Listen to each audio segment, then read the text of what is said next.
चलिए अब हम आगे बढ़ेंगे और स्टडी करेंगे एक कॉन्सेप्ट जिसमें मैं आपको सिखाऊंगा कि ये मान लीजिए एक रॉड है और इस रॉड के ऊपर हमने एक तरफ फोर्स लगाया है F1 और एक तरफ फोर्स लगाया है F2 और हमें इसमें एक्सटेंशन कैलकुलेट करना है।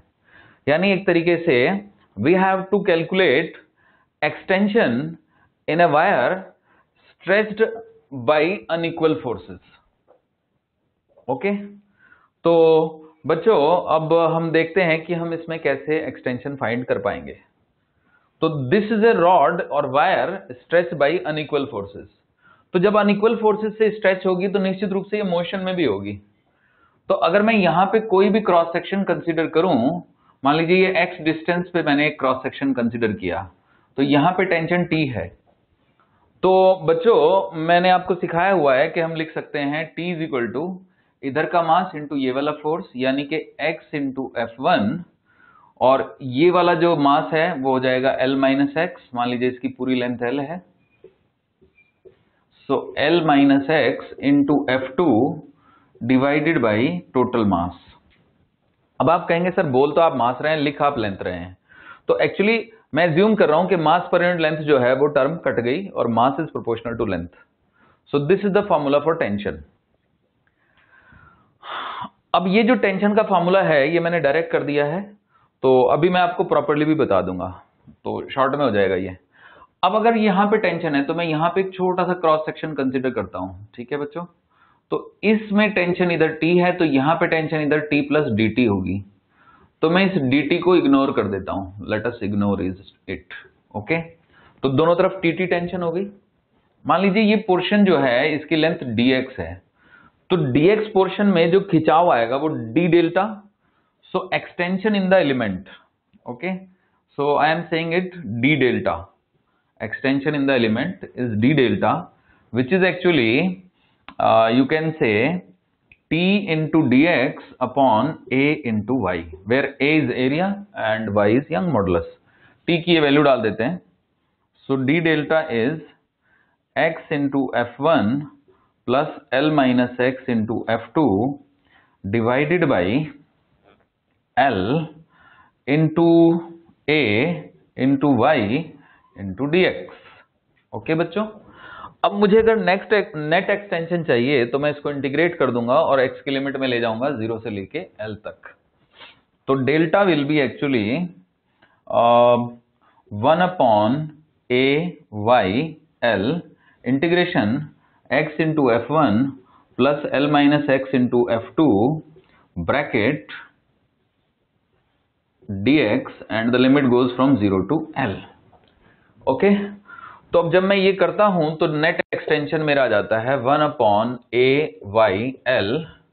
तो x का integration x square by 2, so this is x square by 2 F1 plus L into x minus x square by 2 into F2, okay, and the limit goes from 0 to L। तो एक बार हम इसमें L put करेंगे, एक बार 0 put करेंगे। तो 0 put करने पे तो सब कुछ 0 ही हो जाएगा। तो delta comes out to be 1 upon a y L। जब मैं पुट करता हूं तो this is L square F1 by 2 और जब मैं यहां पे L स्क्वायर बाई 2 देखूंगा ये L स्क्वायर आ जाएगा। सो this is also L square by 2 into F2। This is, अब L एक नीचे भी है, so what I get a very very interesting answer, F1 plus F2 by 2 into L upon A into Y। यानी आप force की जगह पे एवरेज वैल्यू ऑफ फोर्स ले सकते हैं। ओके, तो अब देखिएगा अगर ये दोनों फोर्सेस F होते तो F प्लस F बाई 2 यानी कि FL बाई AY आ जाता आंसर। ओके स्टूडेंट्स, तो उम्मीद है कि आप ये समझ गए।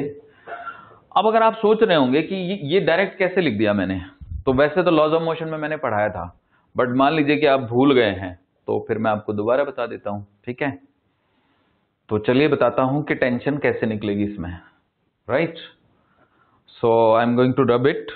ये डेरिवेशन इजी करना था मुझे, इसलिए मैंने ये प्रीवियस रिजल्ट यूज कर लिया है। अब मैं बता ही देता हूं कि कैसे निकलेगी।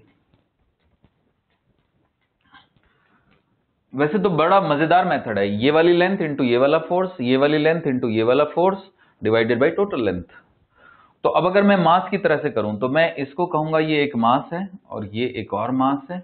ओके, ये F1 फोर्स है, ये F2 फोर्स है, ये मास है x into M by L, ये मास है L minus x into M by L. वो यूनिटरी मेथड से आ गया क्योंकि m by L is mass per unit length into length, यानी इस पोर्शन का मास और इस पोर्शन का मास।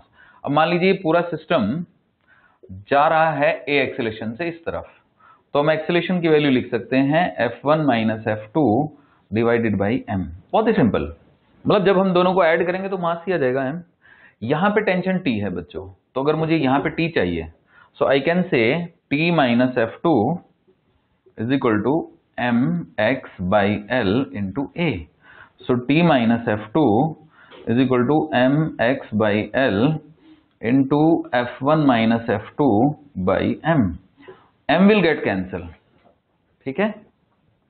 So this gives me T is equal to F2 plus x by L into F1 minus F2. Okay, अब इसी को मैं सॉल्व करूंगा। कहां पे करूं? यहां पे कर देता हूं, देखिए। So this comes out to be T is equal to L into में F2 प्लस x इंटू में F1 माइनस x इंटू में F2 divided by L। So this can be written as T is equal to x into में F1 okay plus L minus x into में F2 divided by L। तो ये वही answer आ गया ना बच्चों जो मैंने आपको सिखाया था अभी। तो उम्मीद है कि अब आप इसको सॉल्व कर लेंगे। ठीक है, तो अब मैं एक चीज और बताना चाहूंगा आपको। ठीक है, ध्यान दीजिएगा। So I am rubbing it, ये टेंशन हो गई। ठीक है, तो I am rubbing it and I am going to ask you one more question, and the one more question is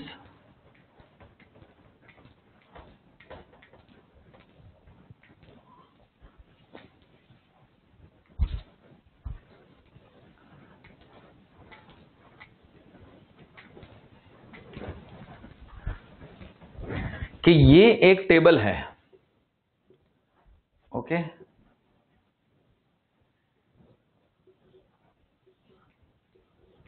और इस टेबल पे ये एक रॉड पड़ी हुई है,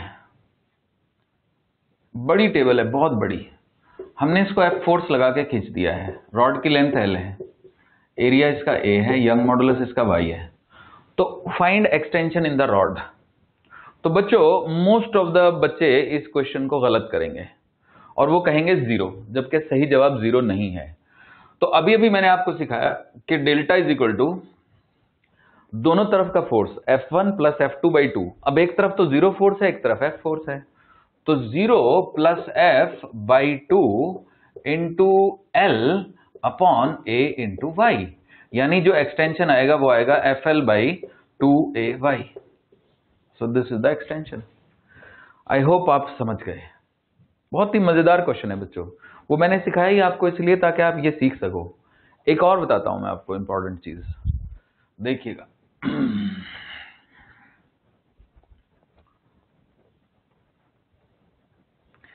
सपोज करें कि ये एक वायर है जो अपने ही वजन जो कहीं से लटकी हुई है। मान लीजिए थिक वायर है, यूनिफॉर्म है, uniform wire, uniform thick wire, thick हो ना हो यूनिफॉर्म है। लेकिन अब एक यूनिफॉर्म वायर अगर कहीं पे भी टांग दी जाएगी तो जाहिर सी बात है उसके अपने वजन की वजह से वो डेफिनेटली कुछ ना कुछ एक्सटेंड हो जाएगी। क्लियर हुआ? तो अब ये कितनी एक्सटेंड हो जाएगी ये मैं आपको बताता हूं। तो देखिएगा, अगर मैं यहां पे टेंशन देखूं तो 0 आएगी, यहां पे टेंशन देखूं तो mg आएगी। तो here the tension is mg and here the tension is 0। आप ये कैलकुलेट भी कर सकते हैं। जैसे मान लीजिए x हाइट पे मुझे टेंशन चाहिए, तो मैं इसको सिस्टम मान सकता हूं और इस सिस्टम का जो वेट हुआ वो हुआ m अपॉन l है ना, इंटू x, और इसको g से मल्टीप्लाई कर दूंगा तो ये वेट हो गया।